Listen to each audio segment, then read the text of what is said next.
જય જવાન જય કિસાન। આજે તાલુકો ભાભર અને ગામ ભીમબોરડીથી અમારા ચાહક મિત્રો કહેવાય અને ખેડૂત પુત્ર છે એટલે અમારા ફાર્મ હાઉસની મુલાકાત કરી।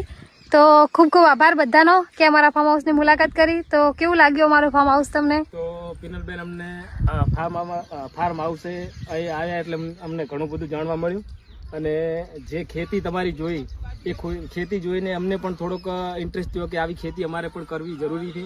અને જેમ હાલમાં જે અમે જે અમારા એરિયાની અંદર જે ખેતી કરે છે એ એકદમ ઝીરો છે અને જે તમારી અહીંયા ખેતી જોઈ એમાં હાલ આ રોકડીઓ પાક છે એટલે આવી ખેતી તરફ વળવું જરૂરી છે।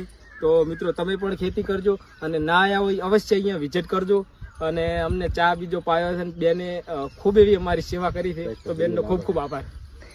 તો ભાઈ તમારે કોઈ કહેવાની છે? તમે હમણાં સોશિયલ મીડિયા જોયા જ છે, તમારે બે શબ્દ બોલવું જોઈએ। આપણે તો કાંઈ કહેવાનું થતું નથી કારણ કે તમારી ખેતી જોઈને અમને ખૂબ આનંદ લાગ્યો અને આ બાજુ ટમાટા છે, કોબી છે, આ બાજુ આ શું કહેવાય દૂધી, આ ગલગોટા છે, પછી ફુલાવર છે, એમની ખેતી આમ 100% પરફેક્ટ રીતે સારી રીતે આમ કરે છે અને માતાજી ભગવાન માતાજી અમને ખૂબ લાભ આપે અને આવીને આવી ખેતી મારા સેલિબ્રિટી કાયમ માટે આવી જ ખેતી રહે તેવી માં મેલડીને દિલથી પ્રાર્થના કરું છું। જય જવાન જય કિસાન। ખૂબ ખૂબ આભાર। જય જવાન જય કિસાન।